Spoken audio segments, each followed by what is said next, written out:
Bu güzel konuşmalarından dolayı kızlarımıza teşekkür ediyorum. Rabbim ümmetin kızlarını Hazreti Meryem misali iffetli, Hatice gibi fedakar, Asiye gibi vefakar, Ayşe gibi ilmin hamile eylesin. Günün anlam ve önemine binaen konuşmalarını yapmak üzere Sümeyye Ürük hocamızı sahneye davet ediyorum. Euzubillahimineşşeytanirracim. Bismillahirrahmanirrahim. Elhamdülillahi Rabbil alemin ve salatu ve selamu ala Resulina Muhammedin ve ala alihi ve sahbihi ecmain.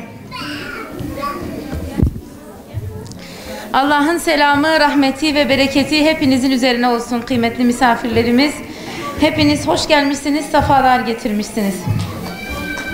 Kıymetli kardeşlerim, tesettürü yani kadının örtüye bürünmesini, edebi ve hayayı, iffeti basit ve sıradan bir şey olarak görmemek lazım.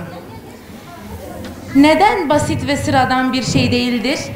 Çünkü dikkat ederseniz insanlığın tarihi ve tesettürün tarihi birdir. Kıymetli kardeşlerim, hepiniz insanoğlunun yeryüzüne iniş serüvenini biliyorsunuz değil mi? Rabbimiz Teala Araf suresinde Adem ve Havva'yı yani ilk halifeyi, ilk peygamberi, ilk ümmeti yeryüzüne indirdiğini detaylarıyla açıklıyor. Şimdi orada Rabbimiz Teala onları yeryüzüne gönderdiği vakit onlara verdiği ilk emir, onlardan ilk istediği şey, onlara yaptığı ilk tembih, yeryüzüne inen ilk ayet, Allah'tan insana gelen ilk uyarı nedir biliyor musunuz kıymetli kardeşler?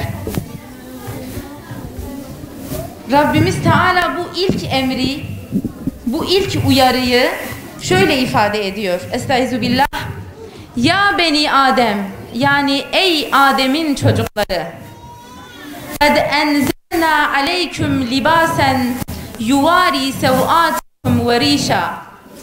Diyor ki Rabbimiz Teala, ey Adem'in çocukları, size elbiseyi indirdim, size hayayı indirdim, size edebi indirdim, size tesettürü indirdim.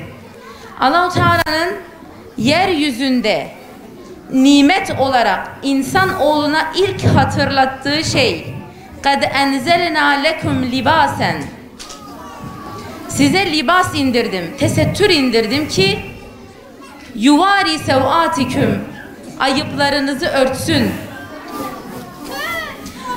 sizi korusun, ahlaksızlıktan, hayasızlıktan, çirkinliklerinizi örtecek büyük bir nimet olan elbiseyi size indirdim diyor Rabbimiz Teala. Kıymetli kardeşlerim, Allah-u Teala'nın burada ifade etmek istediği şey salt bir kumaş parçası değildir. İnsanı hayaya, edebe, iffete ve ahlaka ulaştıracak bir kıyafettir. Burada ifade edilmek istenen şey aslında şahsiyettir, kimliktir.